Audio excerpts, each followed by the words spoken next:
Good afternoon, good evening, good morning, good live. We are here, and we are again for the second consecutive Shawn and Roc, two guys, one cup. And it's going to be a different show again. You know, like I said, we're going to try new things, especially with the video now. We're going to have two listeners, one that we, two that we know personally. Kana, a lot of people, from BSU and listeners of this show know who Kana is. Mm-hmm. I've had the pleasure of meeting him at BSU viewing parties. Have you met Kana in person?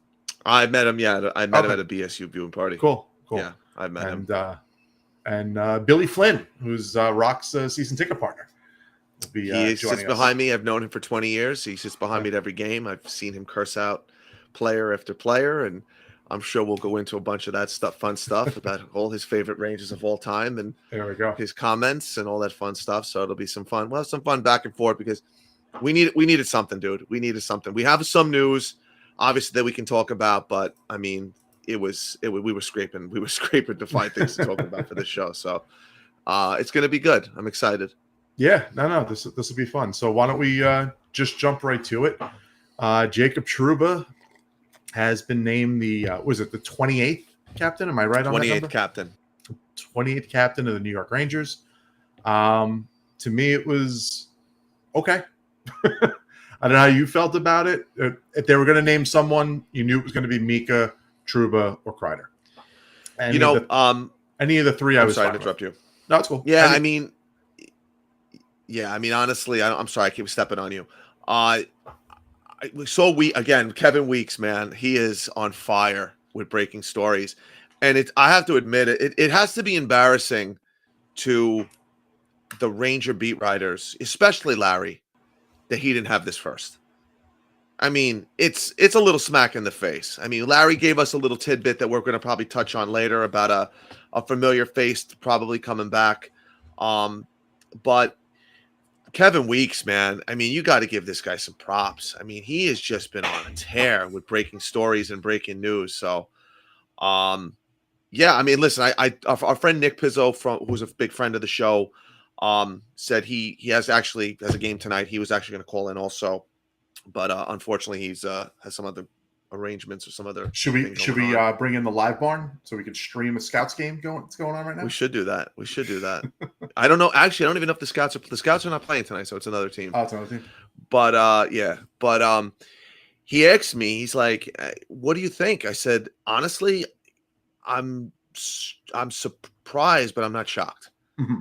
I mean, we heard this. There was rumblings about it, and the crazy part about it is, and it just goes to show you what great politicians, Drury and Gallant are, that, this was brought up last offseason, and they kind of like, oh, no, there was nothing.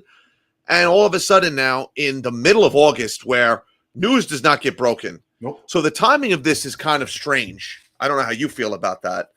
But back to what Nick was saying, he goes, I thought it was going to be Kreider or Mika. I honestly believe that those two guys didn't want to choose between the other. Exactly. And pretty much Trouba said, you know what? I got this, guys. Let me deal with this.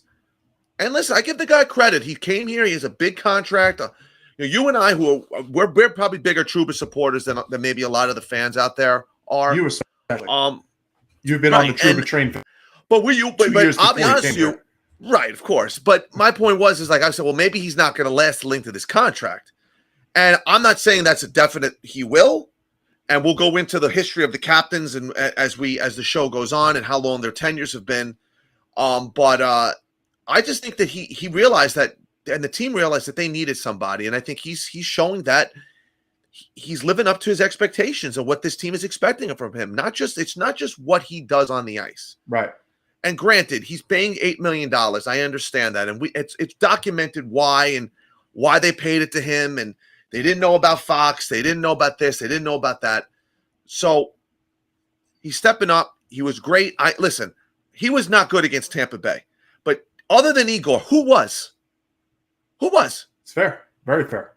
I mean, without his hit on Crosby, they might have to get out of the first round against Pittsburgh. Nope. So, you want to crucify him for the 3 penalties in game 3. By all means, shit game. We've seen them all do it. We've seen the greats do it. Leach, Yager, Messier, Gretzky. They've all had shit games. And I'm not comparing Trouba to those guys. I'm just showing you that any great player can have a bad game. Any good player can have a bad game.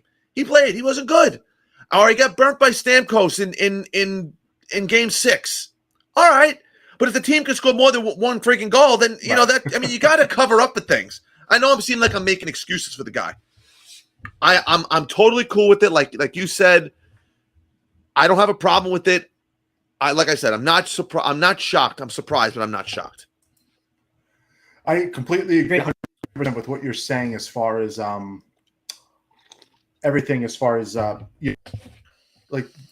there is no reason to, and not that anyone would, not that this would be driving a wedge between them, but they're so close.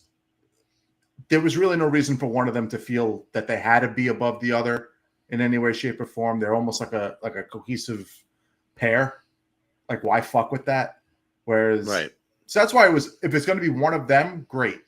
If it wasn't going to be one of them, to me, Trouba was the guy. I didn't want Fox having to shoulder this type of responsibility at his age. And then after that, who else really was there? You weren't going to give it to Panarin. Trocheck just got here 10 minutes ago. Lindgren, no. You're not giving it to the kids. I mean, there's too many veterans on this team to give it to someone who's under 25 years old, no matter how good they are. He's the guy. He's the guy. Right. And I understand there's some clamoring. Oh, that means he's going to be here the length of his contract. Well, I look back. History showed us the longest tenure. We'll take Messi. If you take Marc Messier out of the equation, 4 years is the longest tenure. Is the longest the captain has been in the last 30 seasons. Who, Beck? I think you have to go even further back than him. Maybe you have to go back to Maloney? Hatfield. No, I don't think Maloney. All right, I'm going back 30 years. I didn't look that far back, and that's bad on my part. But Messier, Leach was only the captain for 2 years. Yager was only the captain for 2 years. McDonough was captain for 4. Callahan was captain for 3. Drury was captain for 3. And then you had the break, Leach between Leach and Messier. And Messier was the captain for 8 years. I mean, he was the captain of the team for a while. But I think Kissio before him, and that's even going back more than 25 years, was only the captain for a few seasons. Greshner was the captain briefly. Like you said, Barry Beck. And before him, I think Espo was the captain. And then before him was, I think, Hatfield. I mean, again, and you're not talking about guys that were captains for a decade. I mean, that just doesn't happen in our sport. There's very few teams, unless you get that generational talent. Crosby, Ovechkin, I'm trying to even think of another. Maybe Connor McDavid. Those type of guys, generational talents, are captains for a decade. In this league and with this team, they don't have a generational talent. So they're putting the guy who's currently the most qualified to fill this spot, and they're going to roll the dice with that. Plain and simple. Kelly Kissio was a captain for parts of 4 seasons. Okay. So 4 years. Again, 4 years. And Barry Beck had it for parts of 1, 2, 3, 4, 5, 6 seasons. Okay. So there's your better example. Yeah. But by then, Beck was probably their best player, or one of their best players of that era. Yeah, he was 80 to 81 to 85, 86, which right. I mean, his shoulder was. So 6 years is a long time. But yeah. But 6 years is a long time. I mean, we haven't seen it in our generation. I mean, Beck was slightly our generation, but slightly before when we really started watching. Like, I never even saw Barry Beck play. My first season as a Ranger fan, Barry Beck was hurt the entire season. He was in the media guide. I remember him because you can never forget that quaff that he had. So I remember him in the media guide, which I wore out. It's funny, that first media guide, man. If I showed you a picture of it, it's all worn out from me flipping through the pages in my first season, my first Ranger game. But yeah, I mean, it just don't worry about things like that. Just enjoy the moment. He's the right guy for what the team is right now. We guys were clamoring for a cap. Right. You got it. And for us to say, oh, it should have been Kreider, it should have been Mika, it should have been Panarin, it should have been Goodrow, it should have been this guy, it should have been that guy. No, we're not in the locker room. We don't know. This guy was, by far, was the de facto captain. You saw all the guys at the trade deadline. And I'm not saying that was the sole reason, but don't think that he didn't have the ear of the GM and saying, get this guy, get that guy, this guy. He had some ideas. So, I don't know. I don't have a problem with it. I think that the majority of the fan base, I really just hope they embrace him, and I just hope this isn't, another situation where, they climb all over a guy for the wrong reasons. So what I just hope for. Just give him an opportunity. Yeah, and again, I like the fact that he embraces it. He acknowledged, which I thought was the most, I guess, shocking thing. Usually you get these types of press conferences and they're completely vanilla, and you learn nothing. Mm-hmm. Right. Two things. First, him calling the meeting in Pittsburgh after the 7-2 loss. I had no idea that none of us had any idea that he was the one who called any type of team meeting and settled shit down. Mm-hmm. Two was him actually acknowledging that when he came here, he thought about this. He thought of, all right, he admitted when he got here, Hank was the captain of the team, which I have always felt for the last 15 years, that when Hank was here, no matter who was wearing a C, even when, with McDonough, Callahan, whoever was wearing the C, it didn't matter.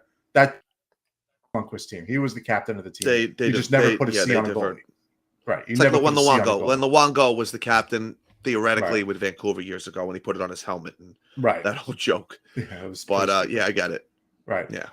But no, that he'd said, listen, I knew eventually if Hank moved on that there would be a void, and I put myself in a position, to fill that if needed. Saying that he reads books on leadership and talks to a lot of people. Like that, I found that to be, it wasn't like where someone felt, hey, you should be the captain. Like Leach was the most uncomfortable captain I've ever seen. Yeah. It wasn't his not thing. Not according to Carpinello. He says, no, right. Leach was fine. I mean, Rick, come on, dude. I mean, I like Rick and I have a lot of respect for him, but I was one of the things that drove me crazy about him is like, you could never question his opinion. Like you could never have a conversation with him. And I called him out a couple of times where he was wrong. And I actually quoted him and went back and looked for his quotes and said, Rick, no, you said this or this happened or that happened. And he apologized to me, but I actually had to do research to prove my point.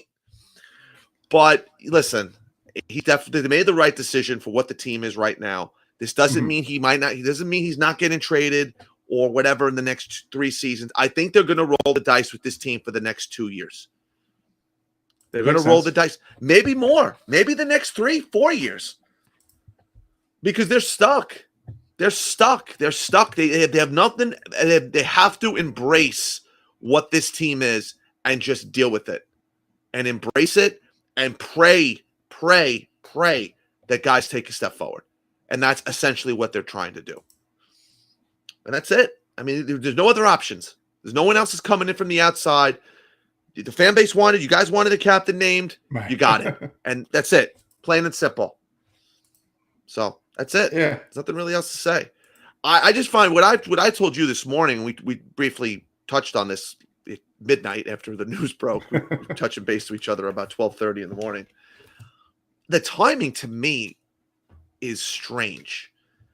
When they named McDonough, it was right before the season started, correct? Right. Yes. When they named Leach, it was right before the season started. I don't remember Jágr. Do you remember Jágr when they named Jágr? I'm pretty sure most of the times when they named captains, it was not done on August 9th. Right, just usually at the end of camp. Or during camp at some point. Yeah. I'm just surprised. And what about MSG? Finally listening to our prayers, listening to our beefs and complaints, airing something instead of watching frigging tennis. They interrupted it. Wow, God! Formula One. They only had 4. Sure, they only had 4 freaking channels. What was on Formula One today? I don't remember. It was tennis because I'm like, I turned it on and I'm like, are you kidding me with this friggin' tennis? Tell me, and it was live. I said, watch them not interrupt tennis because the press conference with tennis because of tennis. But they have 4 freaking channels. Was it the Virginia Slims? Finally, I don't remember, to be honest with you. So finally, they did something correctly, and they put it on all social media platforms. Which, for once, you finally did something you were supposed to do accurately. But so, listen, I mean, I don't know if this is going to be the way going forward. Obviously, this is a big deal. They haven't named a captain since when, 2018. Right. So I guess in the hindsight, it is a big deal. But how nervous did you get after you started to see all the little snippets of, pre-recorded video coming out about this, that was going to be it, that they weren't going to do a live press conference? I didn't think they were going to do a live press conference. So they were going to do that stupid Zoom call that we can't watch or listen to. Right. That's what I thought they were going to do. Yeah. And then actually our friend Shawn McCaff put it out there that they were going to, and he, he's a big component of them not broadcasting shit too. He's on our side with that. Mm-hmm. Or most fans, I should say. And he's the one. So after I saw that, I went and checked out the press release, and it said at the bottom that they were going to be. Well, the only reason that Shawn knew ahead of a lot of other people was he was actually out. I think he was shopping at Barney's with Vince Mercogliano. I think him and Vince are, they've gotten tight. They've become shopping buddies. And, going close. Listen, Canary yellow for Vince today. What the fuck was he wearing at that press conference? I thought it was a girl. I thought it was a girl. I'm not saying that to be Vince. Mean. I'm not saying that to be. Everyone styles their style, and their look is their look. Holy and God bless fuck. you if that's what you want to do. I mean, Gallant was even laughing at him, and he looked like a chick. He looked like a chick, and again, that's no disrespect towards him. I think he does a great job following the team. And no, give him. He really does. I mean, he gives you content every week. Right. I mean, even when there's really nothing to talk about, he finds something to bring up, and thinks very well out of the box. He's the millennial, typical millennial, social media guru, I guess how you would classify it. But yeah, I didn't even. I swear to God, dude, you told me. I looked at him like, oh, look at this chick with this yellow shirt. Oh man, and I was turned off. And our friend Mike Silvers was criticizing Larry Brooks. Larry Brooks looks like a typical 60-year-old man, and it is probably his Wrangler jeans or his Lee jeans, his New Balances, and his Carhartt T-shirt. If that, it probably was a Hanes, or Fruit of the Loom for that matter. So I couldn't believe that when you pointed that. He said, "That's Vince," and I stopped it and looked at it. I'm like, oh my God, that is him. That is him. I was like, oh, wow, dude, come on. But listen, so we got to see if Shawn's got the canary yellow polo shirt also. Well, listen, if Shawn's shopping at Barney's, then he has, because Barney's been out of business. Oh, fuck. Well, shows what I fucking know. Yeah. Barney's been out of business about 3 years ago. Yeah. Whatever the fuck then. So, but that would be an outfit you probably get at Barney's. I don't think I bought clothes that weren't on Amazon in the last fucking 6 years. So. Oh, God bless. MSG or Amazon. Only two places I fucking shop. Good for you. Yeah. Good for you. I'm over that life. But as far as timing, like you said, to me, it's not as weird because I mean, one of the questions the only question he kind of just didn't have an answer for was, and they were like, "So how's your summer going?" And he's like, "Hanging out." He had didn't know how to answer that. Like, out of all this, why are you asking me about the 1 month of personal time that I've had? You know what I would have loved if someone had the balls to ask Chris Drury, so what's going on with Jimmy Vesey? That would have been funny. I'm sure that they were all told ahead of time you're not supposed to ask anything other than Jacob Trooper questions. Right? Had to 100%. And they kind of all asked the same question like 6 different ways. Because what else do you ask? I know. I don't know what you asked. And I'll tell you, he stood up there. I thought he was I think he's very well spoken. Yes. I think he's a good leader. I think he's the right guy. Like I said, I sound like a broken record, but he's the right guy for this team right now. Right. There's no other options. And I like it. I like how he said what his approach was going to be. That he reached out to all the other assistants, the 26 assistants that are on the team currently, and said, "Listen, I don't want anything to change. Nothing should change. Don't look at me differently. I'm not looking at you differently. Just because there's a C on my chest, nothing should change as far as the leadership on the team. Right. Everyone has their role in leading, so that's good. Like he's not trying to put too much on his plate." I loved his answer about how he said he tried to be a different player at one time in Winnipeg, and that didn't work, and he recognized that didn't work. And then when he came here and he signed the big contract, he tried to be a different player again. Right. and realize that didn't work, that he needs to just Mhm. be himself. That's really, and you know, a lot of people in the world that could use a lot better self-realization. And the fact that he was able to kind of recognize, what makes me successful in the NHL. Yeah, that went a long way for me. But it seems like he said that he's already back in New York, and he's working out. So he's obviously Well, working he out. lives here. He's not like the Russians or the Well, no, Swedish he guy, went the back European to guys. no, but he went back to Michigan. Oh, okay. I didn't Yeah. even know that. Yeah, no, I he just went back assumed to he lived Michigan here. on the Oh, lake. I didn't even think of that. Well, probably vacation and stuff. Yeah, Well, it's good they're training. yeah, but that's And probably the they're getting timing. this He stuff was together. probably they're Right. probably waiting for him to come back to New York, get settled in back in New York again. That's probably when they told him. I still think it's very strange. I remember in the history of I remember two big trades happening in August. No, actually, no, I'm wrong. Because the Nash trade, I believe, was the end of July. The Lindros trade is the only time I remember anything big happening in August. I thought the Nash trade was August, but believe it or not, I believe it was July 28th. So when stuff happens in August is very strange. It doesn't happen. You get the fringe signings, and it looks like we're going to have another fringe signing coming up in the next few days or so. I guess they wanted to get this over with first. You want to have a good smile with some breaking news? Yeah. Newly acquired Carolina Hurricanes forward Max Pacioretty has torn his Achilles tendon, undergo surgery, expected to miss at least 6 months. Oofa. That sucks. Couldn't happen to a better team. Boo-hoo. Who do they go out and get now? Yeah, seriously. There's that LTIR. Nazem Kadri headed over to Carolina. I don't know. Well, maybe, but I mean, he's an Islander. He's an Islander. Mark my words. What's going on? So switching gears for a second. So you heard something. Yes. What are you hearing about Sonny Milano? I heard Sonny Milano signing here a 1-year deal. From someone who knows him personally. And Brooks is reporting that Jimmy Vesey's coming. Where are these guys playing? Vesey's signing a $750,000 a year contract, probably a 2-way deal. What do you think Sonny Milano's signing? You think he's signing a million, more than $1 million? No, but he could be signing for $1 million. It could be one way. I think it's going to be less than that at this point in the 100%. It could be. I'm just saying. I think Vesey's contract. If we didn't know who Jimmy Vesey was, and he wasn't a former Ranger, I don't even think it would be brought up because it's probably just an AHL, NHL, a 2-way deal. So he's someone who's going to basically be invited to camp. It might even just be a PTO for VC. It's very possible. I don't know. I honestly thought he played fantastic for the Devils last year. I do. They didn't seem. They didn't seem to think. Well, I mean, I think they're just moving in a different direction. As the Brat Pack on Twitter like to say, the Rangers are always about the Devils' sloppy seconds.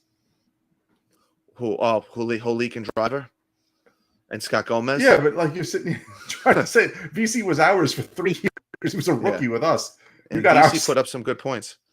I have no problem. I have zero problem with Jimmy Vesey coming back. I think he fills a need and a role. Like I said, I thought he played fairly decently for a very bad Devils team last year. It's a nice depth piece. It's instead of having Tim Gettinger or Johnny Brzezinski, or Ryan Reeves playing every night. I mean, I think I don't mind it. I know what you're getting. Mm-hmm. And listen, maybe catch lightning in a bottle. Maybe this is maybe his last hurrah, and he'll play on a good team. He can move up and down your lineup. I have no issues with them bringing this guy in. He's a big body. He can kill penalties. He's obviously a bigger version of Tyler Mott with maybe a slightly better upside potential. Right. Does he play the rat role that Mott does? He's maybe as tenacious, probably not. But I'll tell you, I watched them against the Rangers last year. I watched them with Buffalo, and I thought he played very well. But we'll see. I mean, if it comes to fruition. I mean, if they're bringing in VC and they're bringing in Milano, to me, they've got to be moving somebody out. Because now, I mean, this is what's going to be fascinating is that this is going to be you and I are going to have a really great time covering this preseason because there's going to be a shit ton of competition, which we haven't seen since what? When was the last time you saw really solid competition with this many young players? Yeah, 2 years with ago. veteran guys. Yeah.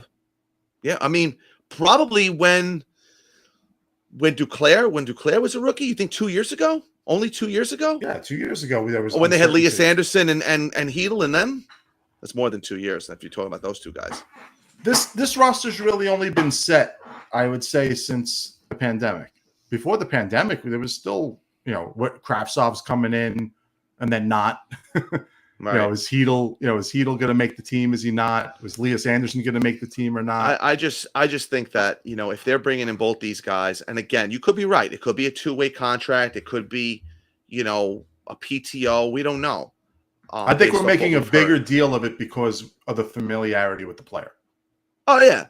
I mean, I don't think I shouldn't say that. I don't know. I was going to say I wouldn't assume that he's destined for Hartford until it happens. But we'll see. But the contract will definitely be one that can be moved to Hartford. Absolutely, 100%. And if they do wind up signing Milano, to me, that signifies a pretty good third line. If you have Milano, Heedle, and Kravtsov playing on your third line, that can score. Which means that you're gonna have a fourth line where between Blais, Goudreau, Carpenter, and Reeves. You might see Knights. Reeves. But that means for sure. You'd rather see a coat hanger than Reeves. Yeah. No, there's a few guys I would, not many, but there are a few guys that I wouldn't want, like Steve McKenna coming back or I would take Reeves over both those guys. But and Aaron Asham for that matter. But fourth line's going to be good. I mean, like you said, between Ryan Carpenter, and Barclay Goodrow, and again, there's going to be injuries. They're going to be moving guys up and down the lineup, and like I said, like we talked about on the last show, I mean, I don't think they're going to carry the max guy. They're going to carry one extra forward, right? One extra defenseman. It's probably going to be Libor Hayek unless they do a PTO for another defenseman. I'm not sure who's out there. I don't know if Calvin DeHaan is a viable option or if he even has anything left. I'm not really sure who else is out there, but yeah, there's going to be. I wouldn't be shocked if they bring in a veteran guy to be that seventh guy and see what happens. I don't think Gauthier has a chance in hell of making this team. No, I don't think so either. I disagree on the defenseman part, though. I still think that Hayek will be the seventh defenseman. I don't disagree with you. I'm just making an assumption that the Rangers in the past have been notorious for bringing in guys on defensemen on PTO to try to win. I mean, they did it with the guy Semenoff. I said it, last season on the show. The guy from the Sharks, and I told this story where they signed him.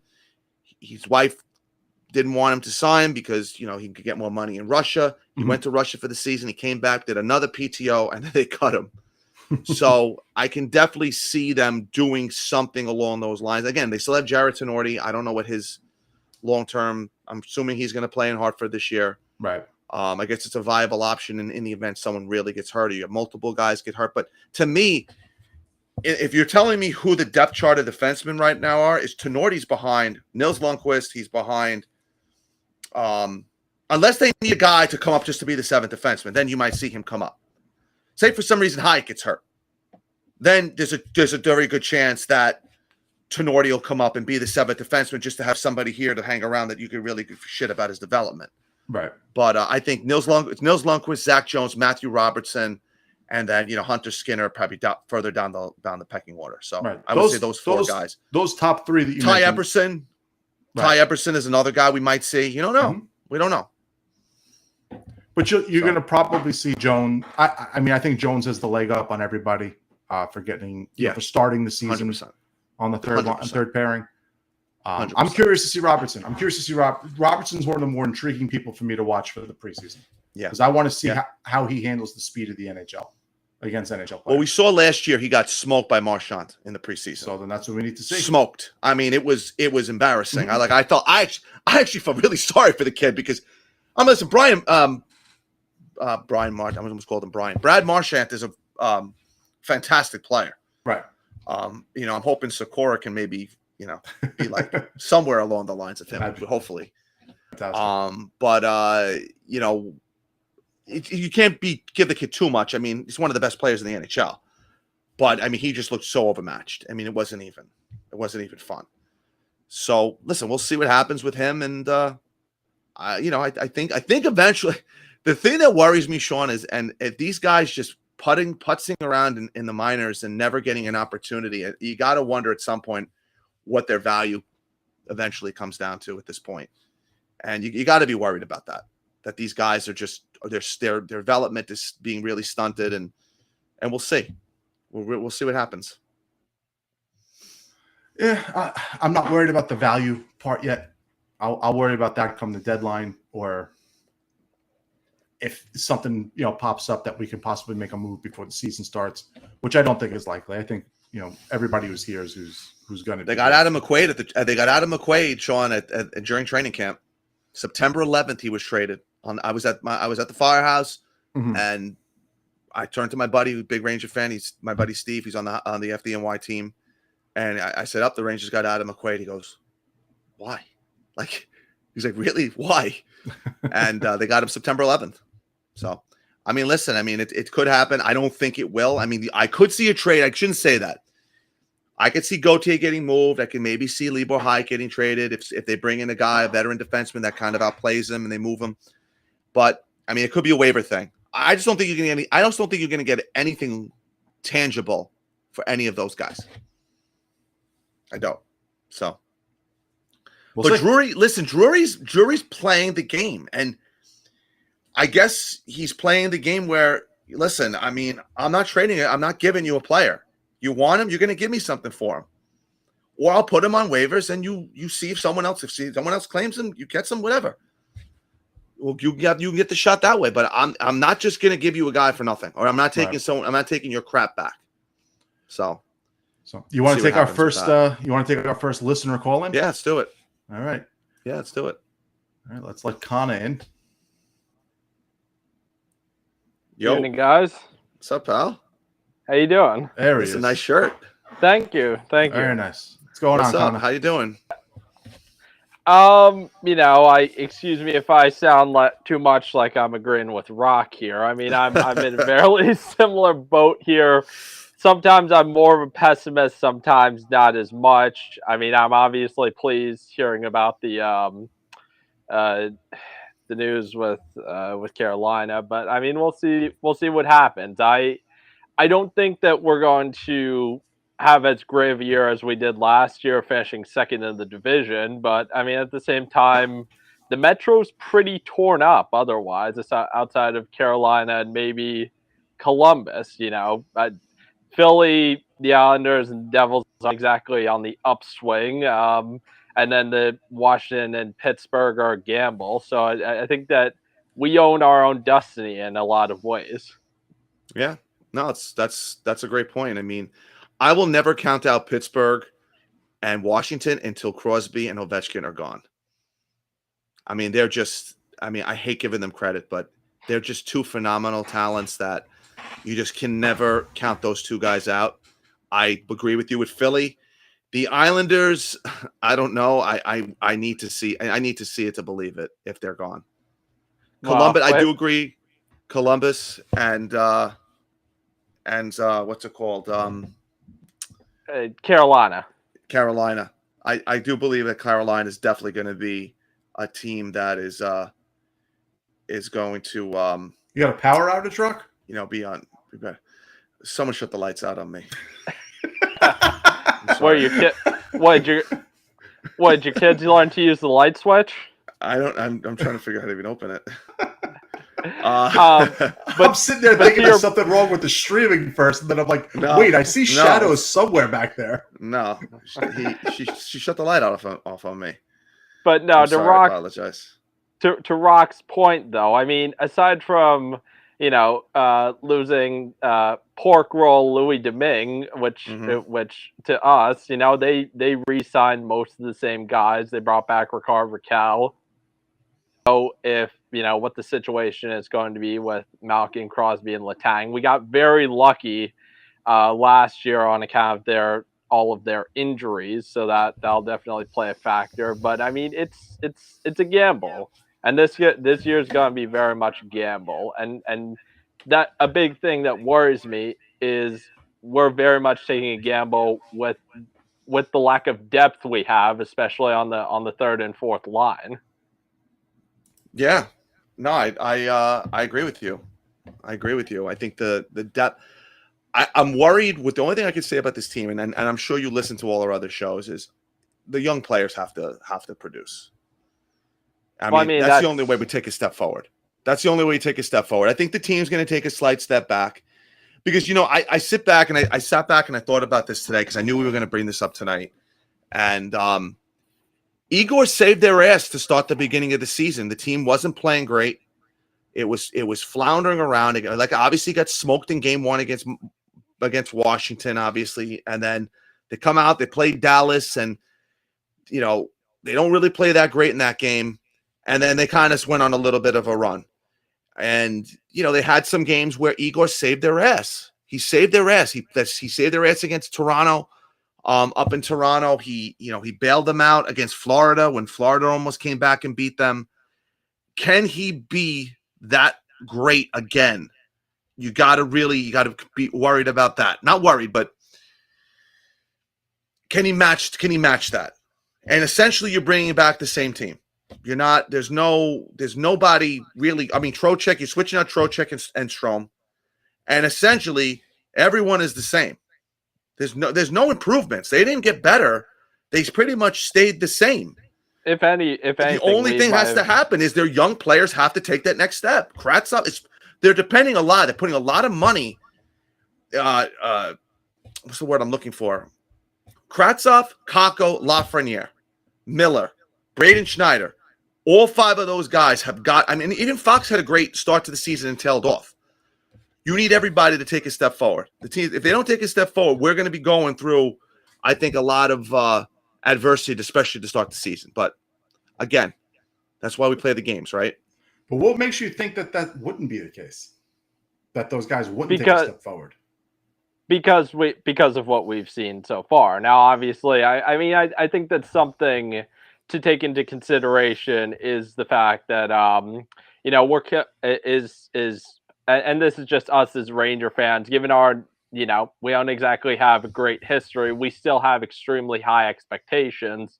And also you compare who, Lafreniere and Kakko got drafted amongst, Lafreniere got drafted in, the same class as Quentin Byfield, mainly Byfield and he's broken out, and then Kakko got drafted, in the same class as Trevor Zegras and Morris Seider, and both those guys are breaking out. If Kaapo Kakko was performing the way that both those two guys were performing, we'd be celebrating the beginning of the Kakko era. Mm-hmm. That has not been the case, and so therefore it's just a matter of measuring, not necessarily measuring what we have in comparison to everyone else, but measuring in considering that these guys are only in their second and third respective years. I'll agree with you as far as Kakko. Lafreniere, I see too much, man. I see way too much ability, way too much intangible, knowing where to be, being in the right spot. The physical nature. He hasn't been as good as Zegras. To be fair, he has not been as good as Trevor Zegras. He hasn't had the opportunities. He's not getting the opportunity that Zegras has. He's not playing on the power play. He wasn't playing top 6 minutes. Right. If he's starting the season with Mika and Kreider, this is his audition. This is his chance to put up some numbers.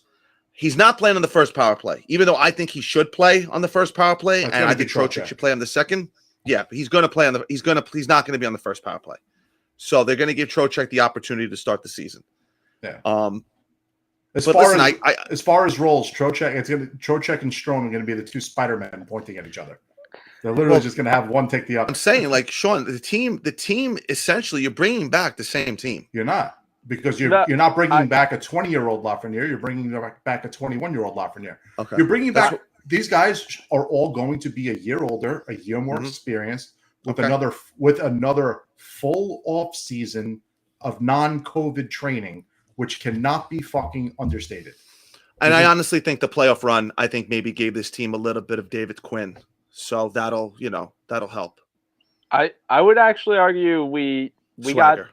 got slightly worse on account of the fact that we lost all the guys that we traded for at the deadline. I know Kopp and Trocheck were relatively similar. I would have taken Kopp over Trocheck because he's played here before and term shorter. Obviously, I'm happy that after 3 years that no trade, no movement clause expires for Trocheck, which that's definitely a much better pill to swallow. But I mean, that's also, going back to depth, that's also why I wasn't exactly pleased when we dealt away Morgan Barron, because even though he wasn't exactly the best prospect, he could have been, someone who you could have slotted in on that fourth line, even in the middle there. I'm good with Ryan. I'm good with Carpenter. Yeah. I don't need to see Morgan Barron. Okay. Yeah. Con, I'm glad you brought up Morgan Barron, because I sat back and I thought about this today too, and obviously do a lot of thinking when I'm ready to do the show. Just what about stuff we're going to talk about. And listen, I was a big Morgan Barron supporter, but the one thing the Rangers have an abundance of, they obviously don't have a lot of centers, and Morgan Barron can play center. Whether he could play center in the NHL, we're going to see. He did not play center when he played in Winnipeg. Oh, no, I'm lying. He did. He did play center. He replaced Scheifele for a little bit when Scheifele was hurt. But the Rangers, as far as their wing depth specifically, have so much depth that Morgan Barron was expendable. You got Cooley coming up. You eventually got Brett Berard. You got Ryder Korzak down the road. You got a lot of guys that down the road he's replaceable.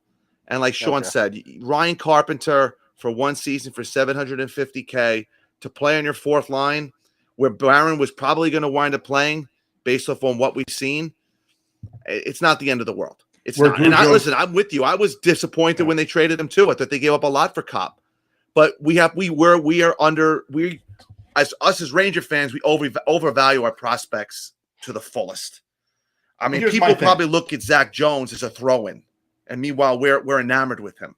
If Kaapo Kakko can't be better than what Andrew Kopp was last year, then that's a problem in and of itself. Like that's a bigger problem than anything that we're even considering. Frank Vatrano, if Lafreniere can't outproduce what Frank Vatrano was able to produce here, then that's a bigger problem than anything that we're talking about. Yes, the only issue. I understand what Connor's saying, where we lost Vatrano and we lost Kopp, and those were two big keys to our playoff run. Yeah, but that was because you had Lafreniere and Kakko both playing on your third line. Those guys are going to now be injected into the top six to take those roles. They should be able to be both more talented hockey players than Frank Vatrano and Andrew Kopp. They're not as seasoned or experienced, but now hopefully with this past year of experience and this past playoff run, that they are able to then take that next step, and their higher talent level, their higher ceilings should start to show being given these opportunities. And then you're bringing in the next wave behind, where Kravtsov is finally coming over and hopefully fucking just puts on his big boy pants, keeps his mouth shut in camp, and goes out and does what I know he can do. Seen enough of it in Russia. So we should be better, because the guys that are taking those spots should be better. And if they're not, and you're right, Connor, if they're not, it's a bigger problem than anything else we could talk about. Andrew Kopp, that's setting the bar here. That's not Stanley Cup. I like Kopp, and that is the perfect. You segued it in perfectly. It's about winning a championship, and as much as I like Kopp, and that's why I'm not happy with the Trocheck signing. To me, I don't think he moves the needle. You needed to bring in a guy that moves the needle. Mark Scheifele would have done that. The problem was, and other shows, and I don't want to keep repeating myself, they had a number they wanted to spend financially for that second spot. Whoever they could get for that money, for the money, they saw Kopp and they saw They're like, you know what, this isn't Mark. Direction. So this guy said 7 years. So they just pretty much, we got him at this money. So I'm just going to get him for this salary. Got him for 7 years. He's slightly better than Kopp and Strome we'll find out. And that's it. It was about a salary. It wasn't much about the player. It was about what can we get? How much better can we get $1.6525 million. It wasn't about getting the best player. It was about getting the guy that fit the salary structure without giving up assets. I mean, that's really what it came down to. But then again, was Shifley and Miller available? Neither of them were traded. So we can sit here and cry, and I'm the biggest component of it. I've been crying all summer about it. But neither of the guys have been traded. So I can't sit here and say, oh, my God, they could have got Miller, they could have got Shifley. Well, neither of them were traded. So maybe they knew that they weren't available. Maybe they knew that they wanted Braden Schneider and Kako and 6 pieces for JT Miller for 1 year when they knew they probably couldn't re-sign him. So they got the best player they could for that salary structure. And simple. What if Drury views Trocheck in a similar way that Joe Sakic viewed Nazem Kadri when he brought him over? I mean, everything you say about Trocheck, you can pretty much say the same about Kadri, before this past year.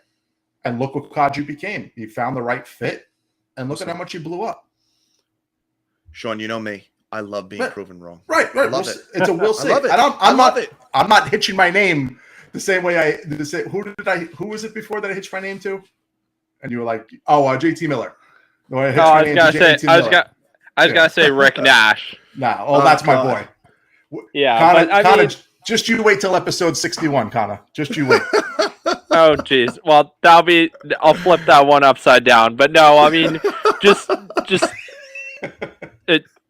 a couple of X factors on that. One, I mean, more so than even Kako and Lafreniere, the guy who really needs to prove himself is Heedle Juice, Philippe Heedle, because he proved himself in the postseason, and if I'm Gerard Gallant and I'm making lines, I'll pop Heedle in that third line center spot for the start of the season because for now. But he needs to earn that place, and that's not even taking into consideration what's the story with Vitaly Kravtsov. Is he going to be here at the start of the year, or is he going to play games again? Because if he's here and he's healthy, I'll take it. But at the same time, I need an answer there.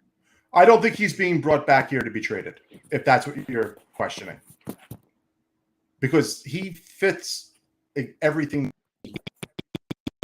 Not that we should be moving. He fits your top 6 that you're going to be able to play on your third line. That doesn't cost you a goddamn thing. And you use it's not like I'll bring him here so we can up his value and then ship him out. I'm like, ship him out for what? To play that could play in your top 6 for $850,000 or whatever he's making. He fits exactly everything that we actually need. So it's a perfect match. Whether the behind the scenes Drury Kravtsov relationship is a mix, who gives a shit? The GM and players don't ever talk. It's not like as long as he gets along with Gallant, and Gallant reached out to him as soon as he left. So Gallant, can't imagine that's a strained relationship. Whatever Drury did 3 years ago and whatever nonsense went on between the two of them, the GM the GM wouldn't know half the players if they fell on him, unless they were in uniform, as Rock would say. That with the team like that. So I don't see that. I don't see that being a problem. Okay. Yeah, I agree. There's nothing Kravtsov can show in camp that's going to boost his value. So if he's coming here, he's coming here to win a job and play. He's got to play. What happens next year? He's going to, Sean, unless he absolutely lays the biggest egg of all time, he's making this team. He's making this team. And they're going to roll the dice with this guy, and they're going to see what happens. And if he bombs, I don't know what you do. Because if they put him on waivers, someone else is going to claim him, and they're going to try to see if they can fix him. They can't send him to Hartford. So he's making this team. And they're going to see what they got.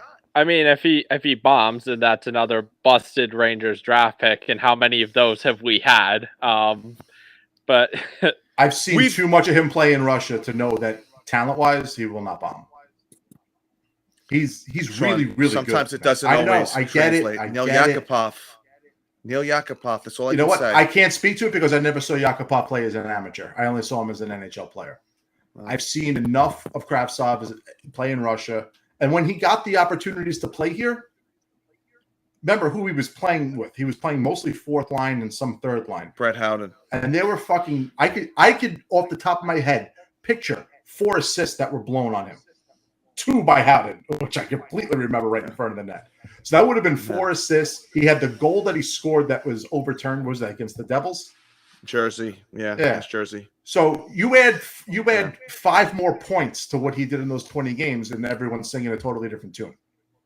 And that was 2 years ago. He might just be that guy, Sean, that the preseason is just a warm up. I mean, remember Michael Grabner's first preseason. I didn't even know he was on the team.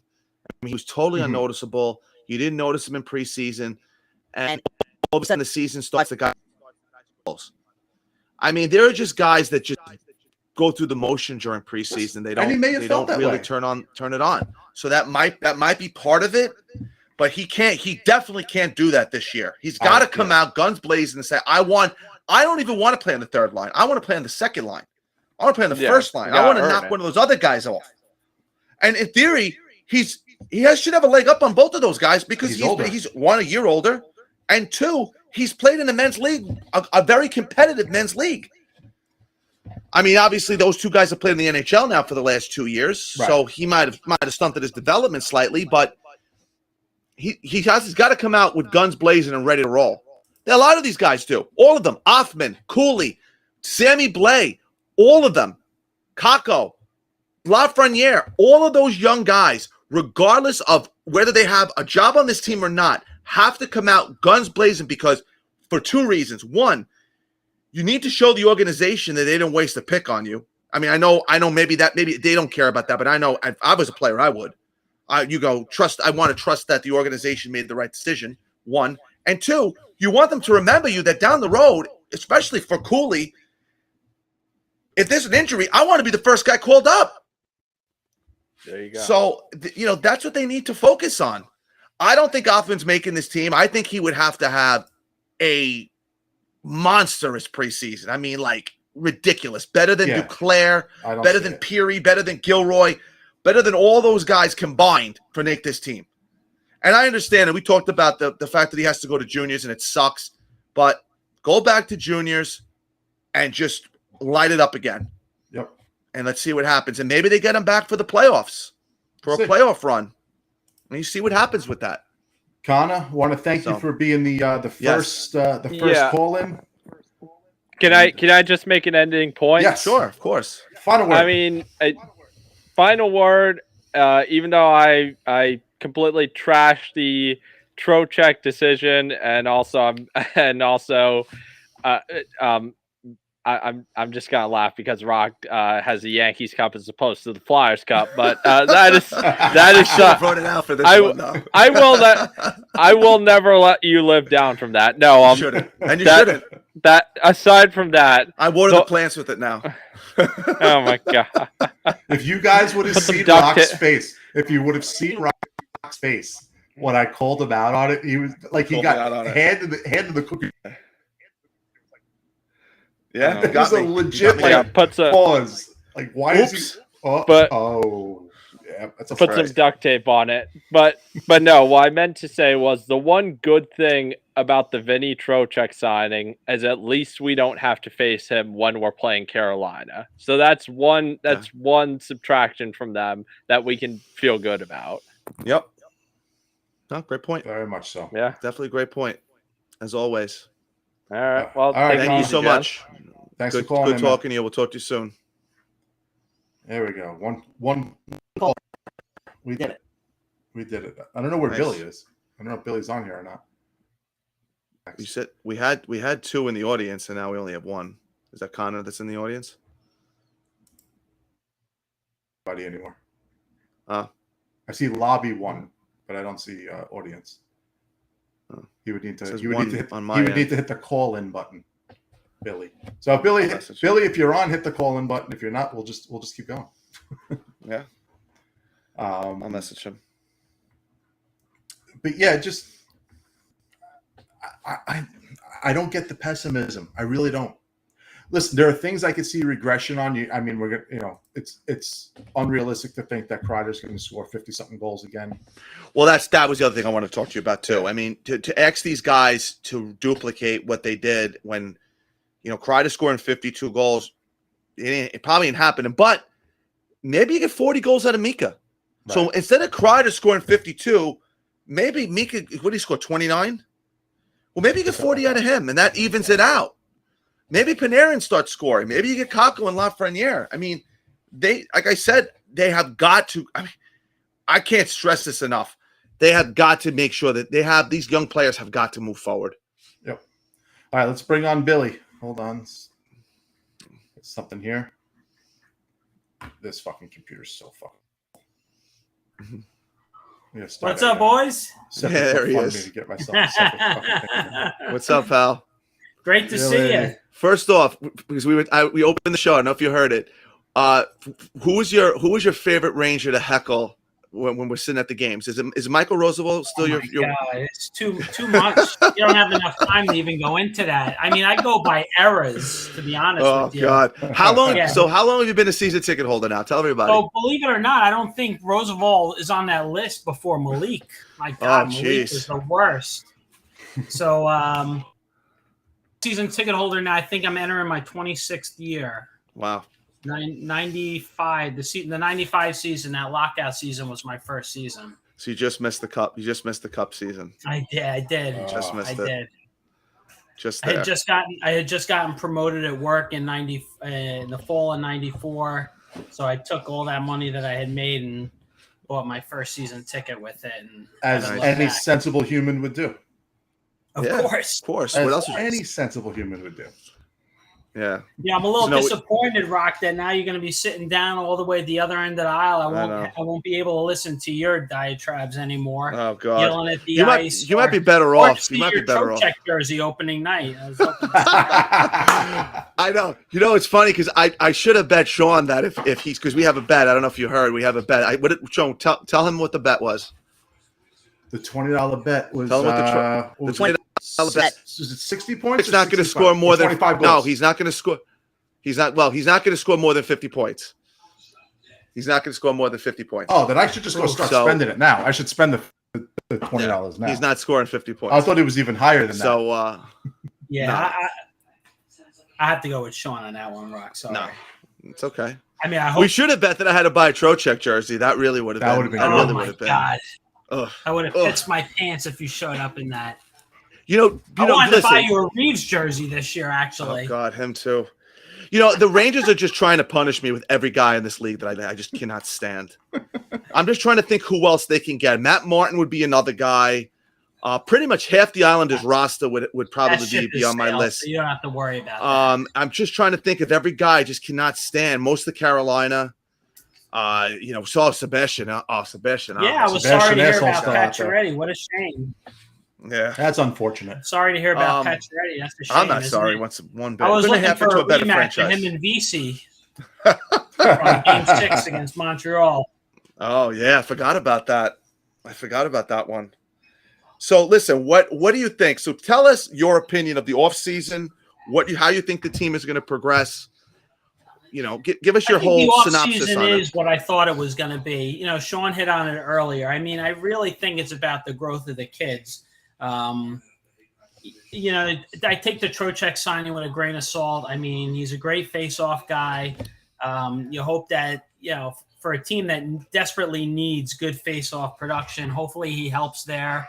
And the kids just need to step up. I remember being at Game 7 against Pittsburgh, and I wanted them to win that game so bad just for the kids, just so that they could get that taste in their mouth of what it was like to win that series. They should have lost that series. We all know that. But they happened to win, and they happened to win the next one against Carolina. So you hope that experience propels them this year a little bit, And I think that the offseason was what I thought it was. I have to say I was a little surprised about the captaincy today. I would have preferred a longer tenured Ranger being captain, but I think the both of you guys bring up great points. And I think Trouba will do just fine with it. I did want to see Kreider get that role. I thought he deserved it. it was interesting point of view that you brought up, seeing that him and Mika didn't. Oh, I don't want you to have it. I don't want you to have it. And then Trouba just saying, "I'll take it." But I think it'll work out well for them. I'm not gonna. I don't want to cut you off, Billy, but just town and how the reporters in this town have manufactured fake drama out of nowhere. I just saw that, if Mika or Kreider had been named captain, the same way we used to have the is Eli Manning elite? Remember how annoying that would get for fucking weeks? Is Eli Manning an elite quarterback? Yeah. Or when Pedro Martinez and Johan Santana, when Pedro came back healthy, and it was, well, who's the ace? Is it Pedro or is it Johan? And it's like this town's media just has a way of taking nothing and somehow turning it into drama. And I don't care how good friends you are, they're two professional athletes, and every professional athlete has an ego. I don't care how close they are as friends. And the second they start to hear all that type of noise, who's to say it doesn't cause a rift that never needed to take place at all? I think it's a great point. I think it's a very good point. And I think that's part of the downside of playing in this town. And it drives people away from it is that, that's a great point. Sometimes I can't believe some of the crap I read in the papers. Mm-hmm. Like these guys have nothing else better to do than to create this kind of shit. But it is what it is.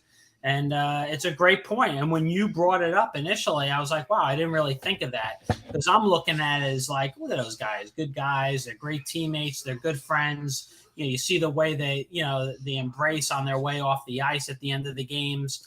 You wouldn't even think that something like this would but you never freaking know. You really don't. It's just if it's being thrown in their face on a daily basis, let's say they name Kreider, right? And Mika's like, oh, that's great. My best friend's the captain. That's awesome. But then 63 times at his fucking locker during a season, he's being asked about the leadership on the team, because someomeone's going to ask. Yeah. Someone's going to ask. If they're struggling. Do they really ask those questions anymore, Shawn, though? And let's be fair. The softball questions they ask these players, they don't ask them anything hard or anything controversial anymore. It's just the town. Brooks has kind of become very tame. Yeah. It's very cookie cutter. There's no substance to anything they ask them. It's very generic. If I believe that as much. My only thing was that I just think that the two of them, they just maybe just didn't want the responsibility. Trouba stepped up. He was the de facto captain. They all said it. Every one of them said it. All said the same thing, that he was their leader, that he did, he organized the meetings. He handled the young players. He took the young guys out for lunch, blah, blah, blah, blah, blah. He just might have just stepped into the role and he filled it better.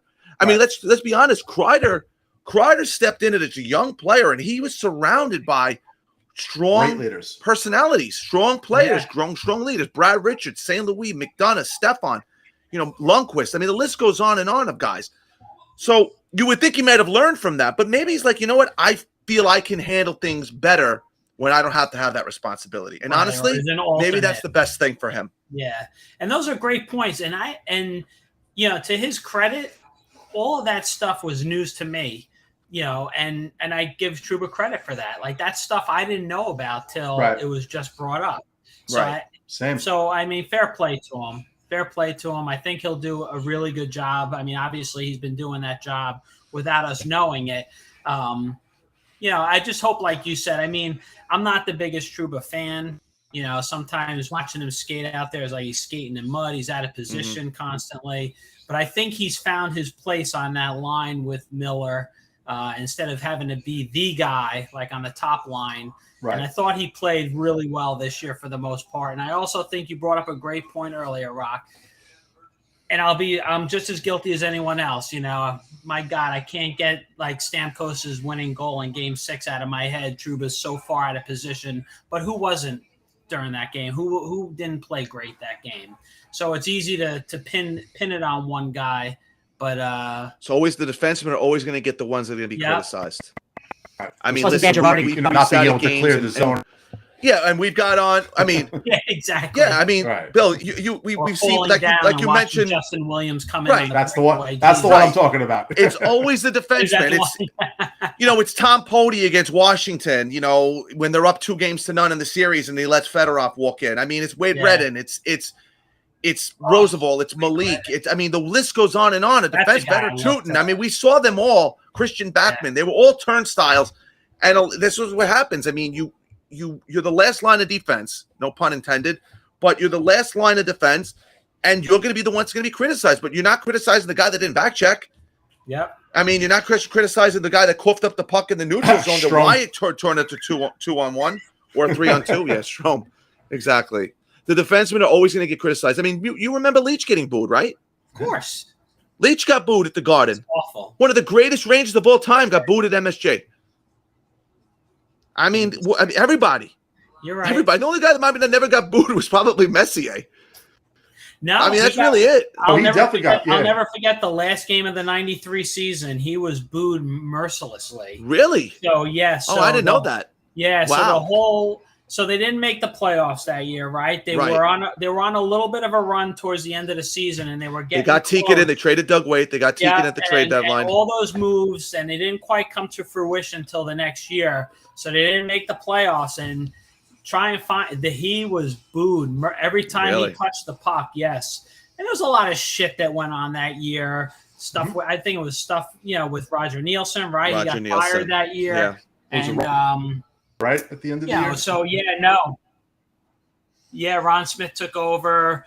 Mario Lemieux scored like fucking 8 goals against us one game. It was more like it was 5, I think, but it was just the 5 It was just a horrific end to the year.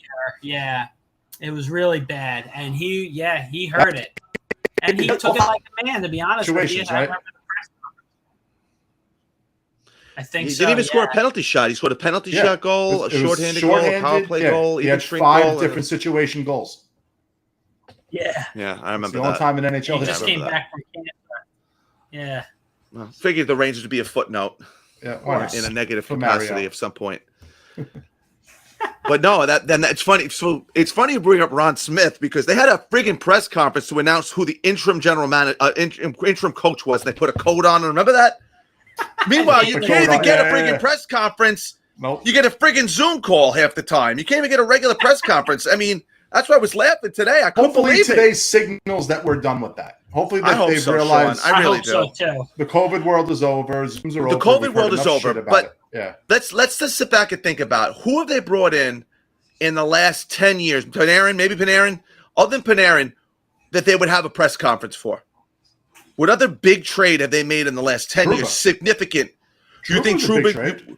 Would you put him up there? Would you put him up there with getting Pavel Bore and Mike Gardner and those kind of guys? They immediately gave him $8 million for 8 years. I understand that, but do you constitute him that kind of like impact star player, like just Eric Lindros, Yager? You would put Trouba up on that level with those guys? With the money that they paid him day one? But they didn't pay him at that point. They signed him. They traded 2 for weeks him. later. 2 weeks later, they paid him. All right. So when they announced the contract, they should have had the press conference. Okay.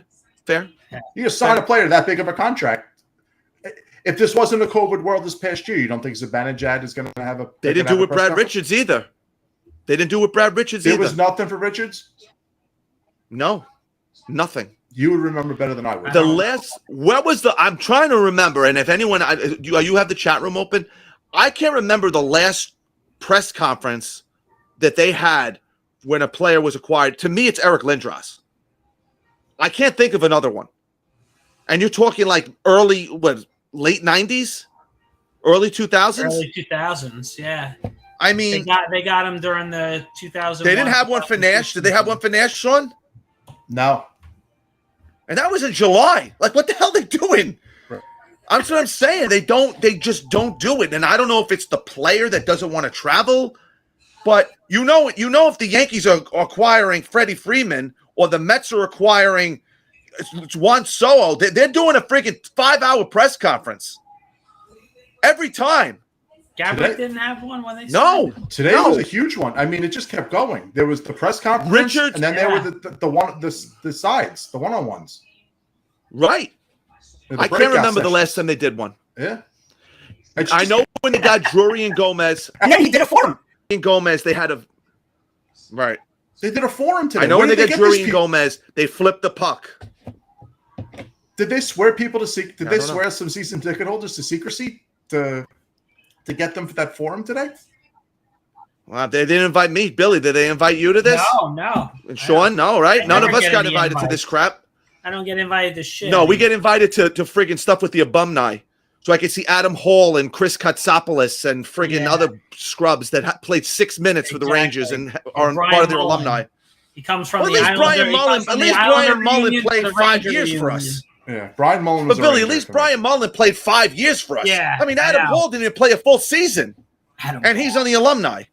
Peter and Chris Ferraro together didn't play a full season ever. And they're in the alumni. I'm like, Oh my God! Thank I God don't I've never been understand to any of those events. oh God. And then you throw Glenn Anderson in there. He's at everything, that guy. Glenn Anderson has made a fucking living off of that. His short time here, he's at every fucking alumni event.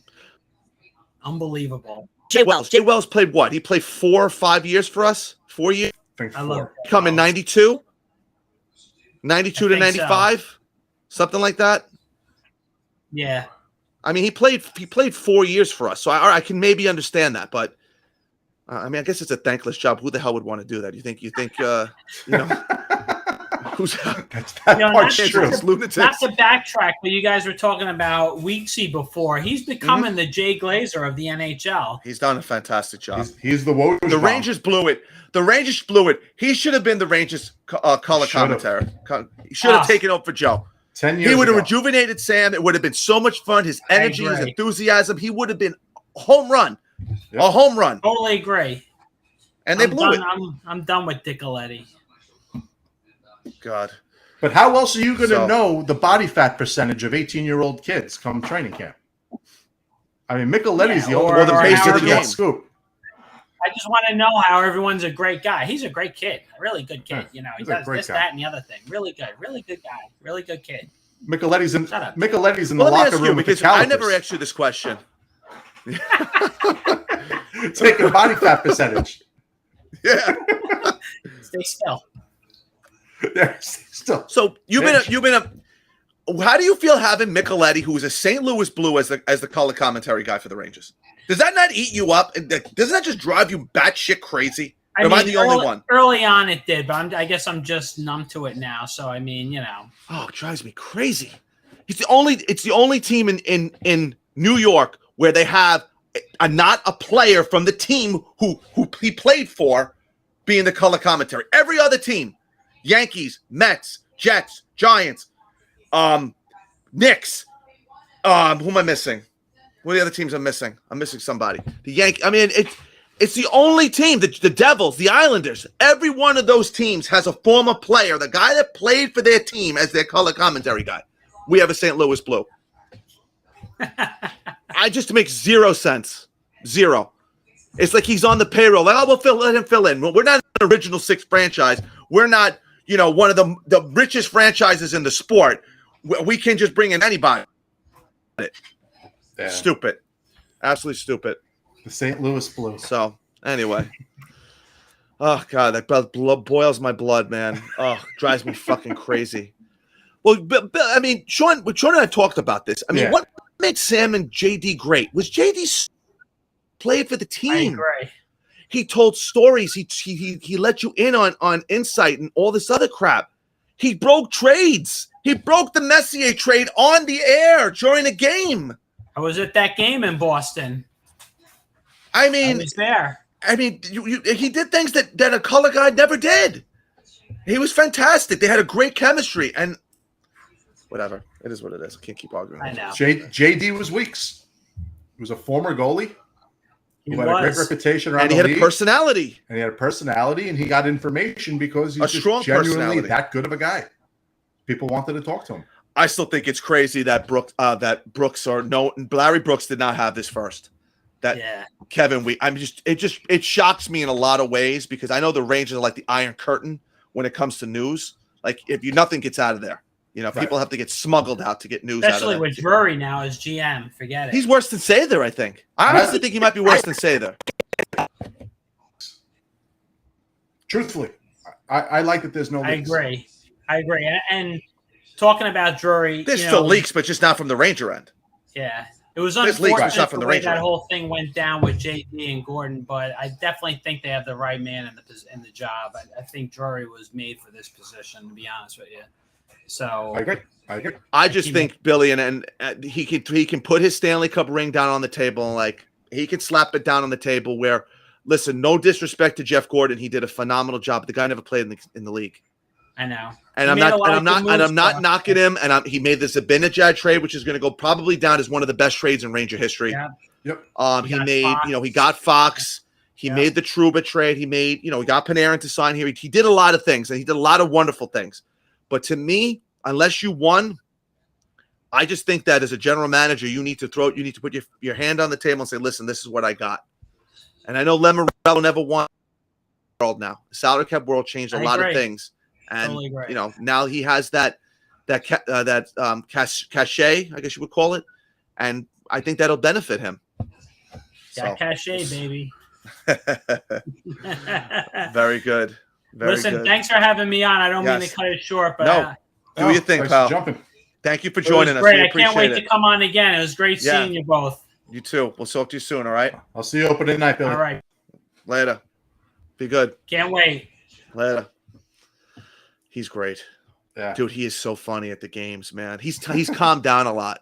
Yeah. He's calmed down a lot, but he used to scream, I hate you, Rosa Ball. Oh, get off the ice, stupid. I mean, he would just scream the funniest stuff. And there was some old bag that sat in front of us. Yeah, you remember you told me and she would complain about it. She would complain. And one time it was like, he didn't know what to say. Go, just sit on your hands. Like, he didn't know what to say. Like, what do you say to some, 80-year-old woman, 70-year-old woman? Right. I mean, if you yell at her, you look like an asshole. If you don't say anything, you look like a bitch.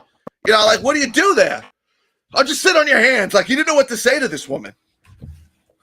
So, I mean, him and the other guy, Ralph, who goes to the game with him, I mean, they are hilarious. And I'll tell you, I remember games where they would get up, kick the seat after they lost. I mean, they're just two diehard, absolutely blue seaters through and through. I mean, just absolute blue seaters through and through. I mean, just a great bunch of guys. So it's fun to sit with them. So he's not a seat, but it is what it is. It is what it is.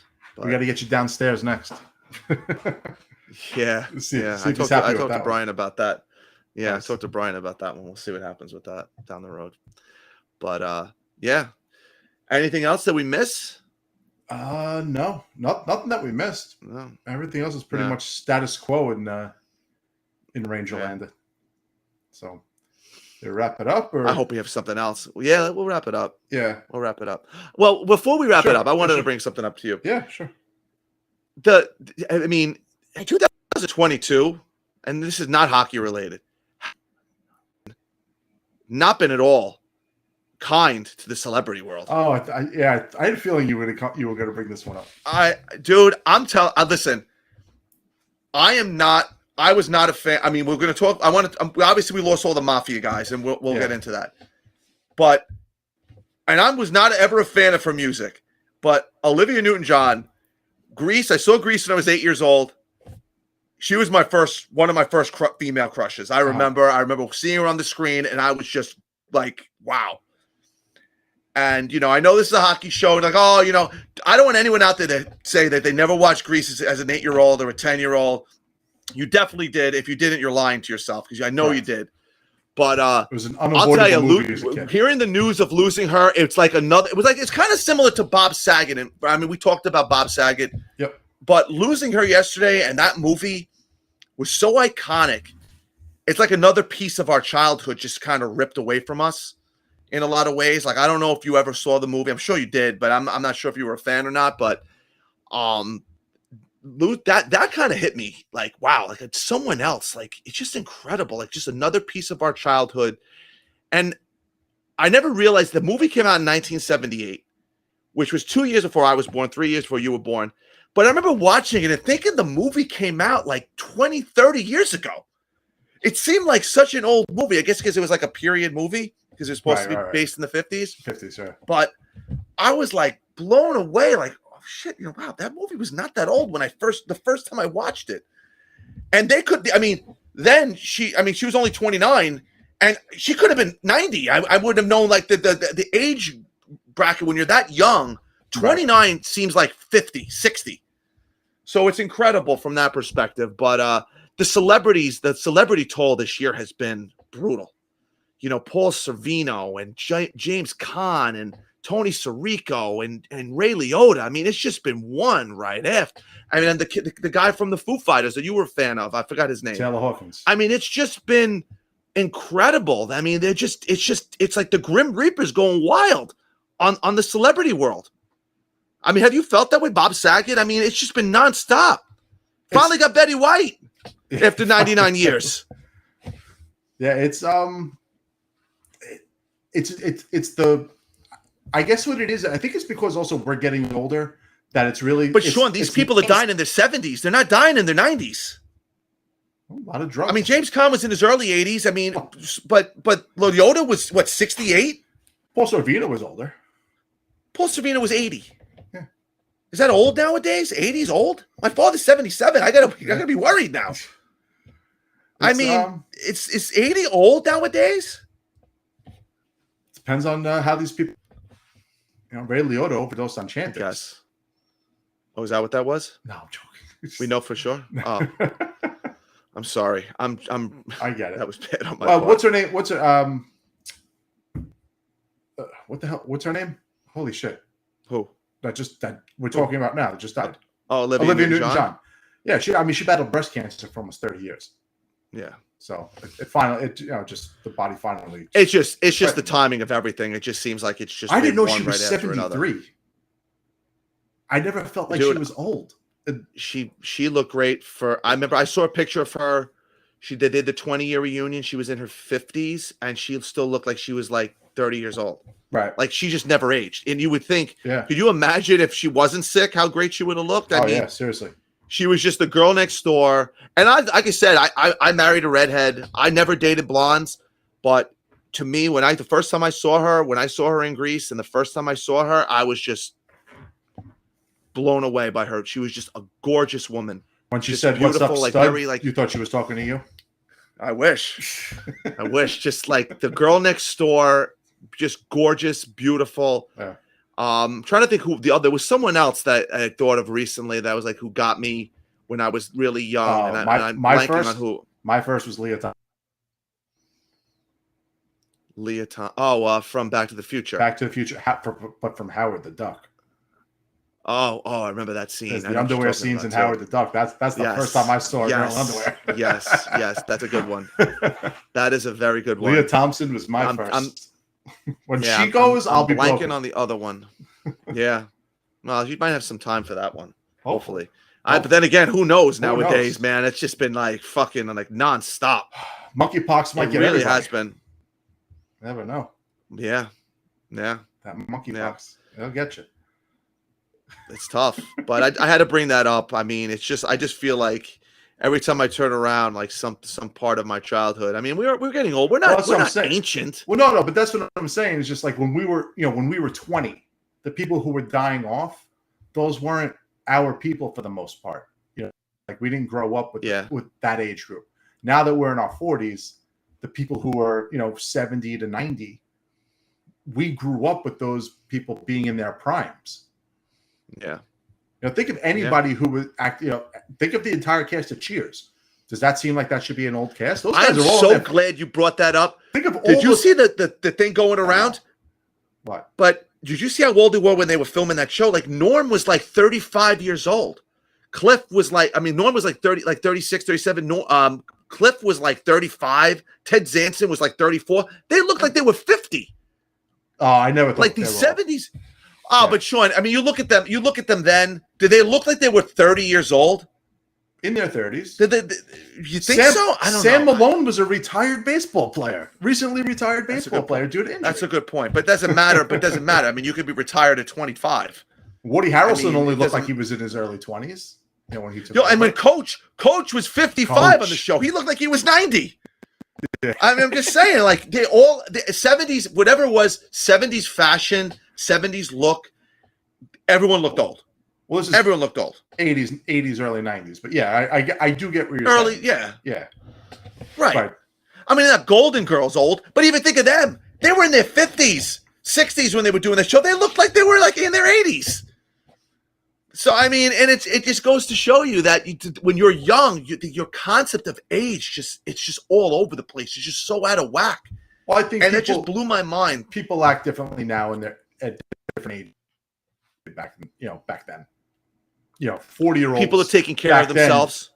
People are working out. They're dieting. 40-years-olds now. That's true. I still, for the most part, dress the same way I did when I was 20. Right. If I ask my wife, she'll complain. I still have clothes that are 20 years old. The shorts I'm wearing right now, I literally got in 2003. So I have some of those. So it's just, but yeah, I wanted to bring that up today because it was just driving me crazy. So I don't know. It was fun though. Yeah, no, the shows are always fun. Colors.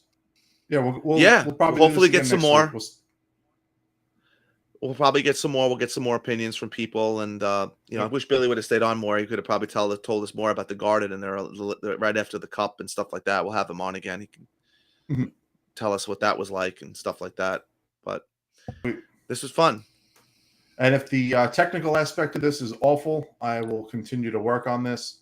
I'm using an old fucking iMac, and I don't know if it can handle having Facebook, YouTube, and this app all open at the same time.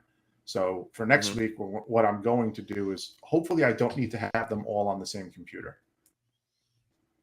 I can the other two apps open and see if this is when we're working out the bugs right now. It's when the season starts. Hopefully we'll be ready to roll and be able to do it full swing, This is good. Hopefully we have some more news next week. Seriously. So tell us about the jersey. Man. You didn't get to the jersey. This is my Messier vintage jersey from, I don't know if you can see it. Yep. From, this might have been his last season with the Rangers. This might have been a 2004 deal too. When they did the, because I have a Yager one too. When they did the vintage jersey, line. So I figured it was fitting today with the captaincy on it and all that fun stuff. I know I wore two Messier jerseys. I have a lot of Messier jerseys, so I'll break something out really old school. And I see you have your Dubinsky jersey in the back. I got Doobie up there. Nice. Don't know why. It was the first one I grabbed. Okay, that's fine. No significance. That's fine. That works. It was good. This was a good one, man. I liked people calling in. Like I said, if you want to call into the show, hit us up. You're more than welcome to join us and give us your opinions, your insight. I'd wear the jersey. This is the time to do it. My AC down here just does not work. I'm sweating bullets. I'm funny you say that. I'm sweating my ass off right now. I had friends put in what's it called, units down in my basement, and they're not working right now. So if you have an AC friend, I may need to talk to you about that. Yeah, definitely. Help me up. Awesome. All right. Later. Sounds